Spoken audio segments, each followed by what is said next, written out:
এই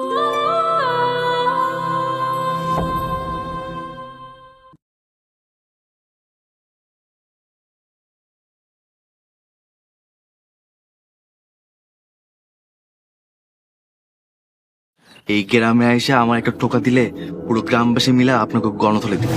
ওর কত বড় সাহস, ও আমাকে অপমান করে। আমি কিচ্ছু জানি না ফুপু, ওই ছেলেকে আমার চাকর হিসেবে লাগবে মানে লাগবেই। আমি এই গ্রামের সবারই চিনি, আর যে আপনার লোকে বেয়াদবি করছে হেরে ধরে আইন না আপনার পায়ের নিচে হাজির করবো। আরে তোর পোলায় চুরি করে হাতে নাতে ধরা খাইছে, এখন সেই চোরের কঠিন শাস্তি হইল।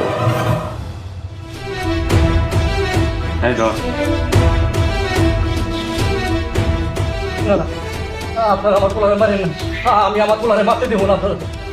পাগলামি করো না দিলু, তোর পোলায় চুরি করছে, তাই এখন চোরের দায়ে কঠিন শাস্তির ব্যবস্থা করা হইব। আপনারা মিশা কথা কইতেছেন, আমার পোলা কখনো চুরি করতে পারে না। চুরি করতে পারে না মানে? ও চুরি করেছে, আমি নিজে সাক্ষী। ছোট ম্যাডাম, আপনি ভুল বুঝতেছেন, আমার ছেলে এমন না, আমার ছেলে চুরি করতে পারে না। কেন পারে না? তোমার ছেলে কি ফেরেশতা?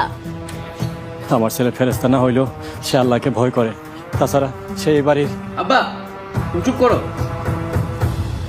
না না বাজার, তোর আসল পরিচয় তুই আমারে কইতে দে। না আব্বা, তুমি কিছু কইবা না, তুমি কিছু কইবা না। ও আর কি বলবে? তোর আসল পরিচয় তো আমরা খুব ভালো করেই জানি, তুই একটা চোর।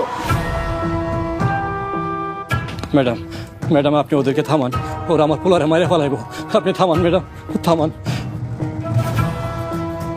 এই উনি কি কইব? উনি তো যেটা বলার বইলেই দিছে। তোমার পোলায় যে চুরি করছে, যে পাপ করছে চুরি কইরা, ওই পাপের ফল তো এখন ভোগ করতেই হইব। বাবা রাশেদ,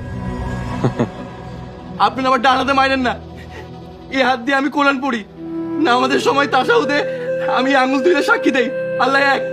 ও চুরি করার সময় মনে আসছিল না? না আব্বা, ওর ডান হাতটা ভাঙা দিই।